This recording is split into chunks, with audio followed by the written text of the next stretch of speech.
Hello guys, આજે આપણે બનાવીશું વેજ મોમોઝ બનાવશું. તેના માટે આપણે કોબી ખમણી લીધી છે, 1 વાટકા જેટલી કોબી ખમણી લીધી છે.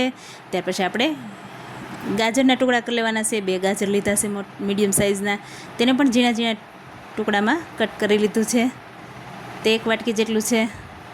થોડું કેપ્સિકમ એડ કરેલું છે, તો અડધા કેપ્સિકમ જેટલું આપણે ઝીણું કટ કરી લીધું છે, તેને એડ કરી લીધું છે. 1 મોટી સાઇઝની ડુંગળી લીધી છે, તેને ઝીણી કટ કરી લીધી છે. સ્વાદ મુજબ મીઠું એડ કરીશું. થોડું વધારે પડતું મીઠું એડ કરવાનું છે, એટલે આપણે પાણીમાં નીકળી જશે વધારાનું મીઠું, એટલા માટે થોડું મીઠું એડ કરી દીધું છે. ત્યાર પછી બધું વેજીટેબલ મિક્સ કરી લઈશું હાથેથી. ત્યાર પછી થોડી વાર આપણે સાઈડમાં રાખી દઈશું. ત્યાં સુધીમાં આપણે લોટ બાંધી લઈશું. મોમોઝનો લોટ બાંધવા માટે મેંદાનો લોટ લીધેલો છે, તમે ઘઉંનો પણ લઈ શકો છો. અત્યારે આપણે મેંદાનો લોટ લીધેલો છે, તમારે જેટલા બનાવો હોય એ રીતે લોટ લેવાનો છે. આપણે અડધા વાટકા જેટલો લોટ લીધેલો છે મેંદાનો, તેને થોડો છાળી લેવાનો છે.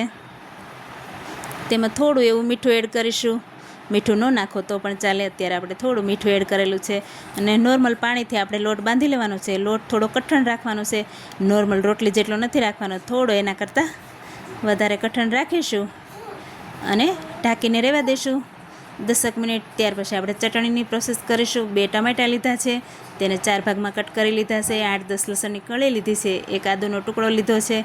લાલ મરચાં સૂકા 3 લીધેલા છે. અત્યારે આપણે ટુકડા છે પણ 3 મરચાં લેવાના છે. કોઈ પણ મરચાં લઈ શકો છો. તીખા લેવા હોય તો પણ ચાલે, ને કાશ્મીરી લ્યો તો પણ ચાલે. આ રીતના આપણે ગરમ પાણીમાં બધું એડ કરી દઈશું, ટામેટાં લસણને આદુને 10 મિનિટ આપણે રહેવા દઈશું, ઉકળવા દઈશું. ત્યાર પછી આપણે જે ઉપરની ટામેટાની સ્કીન હોય છે તે સેપિયાથી નીકાળી લેશું અને ગેસ બંધ કરી દઈશું. ઠંડુ થવા દઈશું, સાઈડમાં રાખી દઈશું. ત્યાં સુધીમાં આપણો જે વેજીટેબલ આપણે રાખ્યું હતું સાઈડમાં, તેનું પાણી કાઢી લેશું. કોઈ પણ કોટનનું કપડું લેશું, તેમાં બધું વેજીટેબલ એડ કરીને આ રીતના પોટલી બનાવીને વધારાનું બધું પાણી નીસવી લેશું. આ રીતના તમે જોઈ શકો છો, ચોખ્ખું સાફ કપડું હોય તેમાં આપણે બધું વેજીટેબલ એડ કરી દીધું છે. અને આ રીતના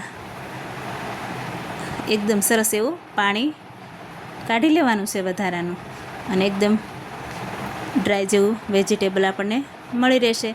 જ્યાં કોઈ એક વાસણમાં આપણે વેજીટેબલ લઈ લેશું. સૂકું થઈ ગયું છે, વધારાનું પાણી એક સાઈડમાં કરી લીધું છે.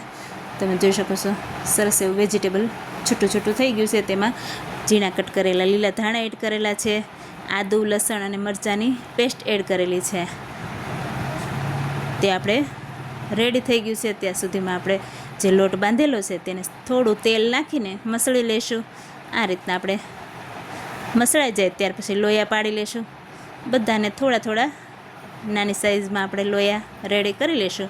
નાની નાની પૂરી બનાવશું, એટલા માટે આપણે મીડિયમ પૂરી કરતાં થોડો એવો થીક એવો લુયો રેડી કરી લઈશું. આ રીતના બધા લુયા રેડી થઈ જાય, થોડો લોટ નાખીને આપણે રાખી દઈશું. ત્યાર પછી પૂરી વણી લઈશું. તમે જોઈ શકો છો, બહુ જાડી નહીં ને એકદમ પતલી નહીં, એવી આપણે પૂરી રેડી કરવાની છે. આ રીતના 5-7 પૂરી રેડી કરી લઈશું. ત્યાર પછી આપણે મોમોઝ બનાવવાનું રેડી કરીશું.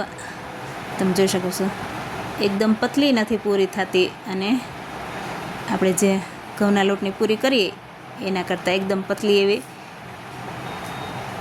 પૂરી રેડી કરી છે.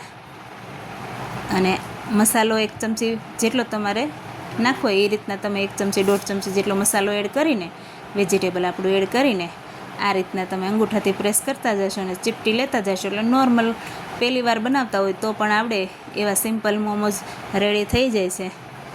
આ રીતના આપણે પોટલી ટાઈપ મોમોઝ રેડી કર્યા છે. તમે જોઈ શકો છો, આ રીતના બધા મોમોઝ હું રેડી કરી લઈશ. આ બીજું ટ્રાય કરીશું. આ રીતના ચીપટી લેતા જઈશું ને અંગૂઠાથી મસાલાનું પ્રેસ કરતા જઈશું, એટલે સરસ એવા પોટલી રેડી થઈ જશે. ઉપરથી થોડું એવું પ્રેસ કરી લેશું, એટલે મોઢું પેક થઈ જાય, ખુલી ન જાય, એટલા માટે.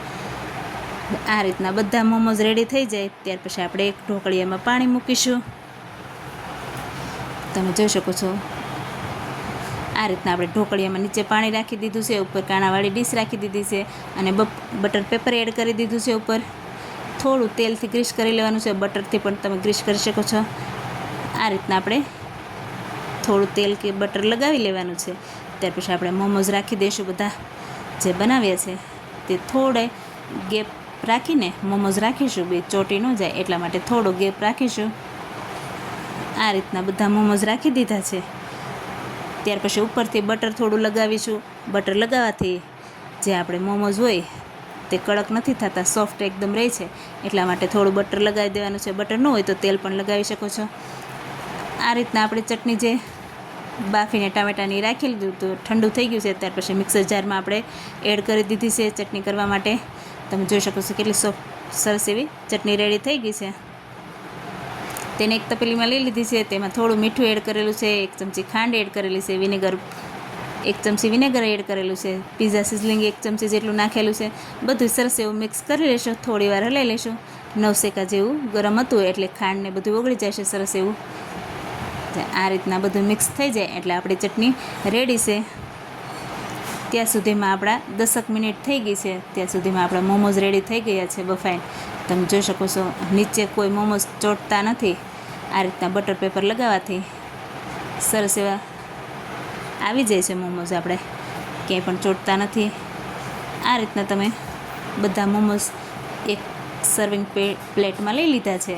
અને સાઈડમાં રેડ ચટણી કહીએ આપણે જે બનાવી છે ટામેટાની રેડ ચટણી અને માયોનીઝ સર્વ કરેલું છે. આ રીતના તમે જોઈ શકો છો કેટલા સરસ મોમોઝનું ઉપરનું લેયર્સ પણ સોફ્ટ બન્યું છે બટર લગાવવાથી. મોંમાં મૂકતા જ ઓગળી જાય એવા મોમોઝ રેડી કર્યા છે.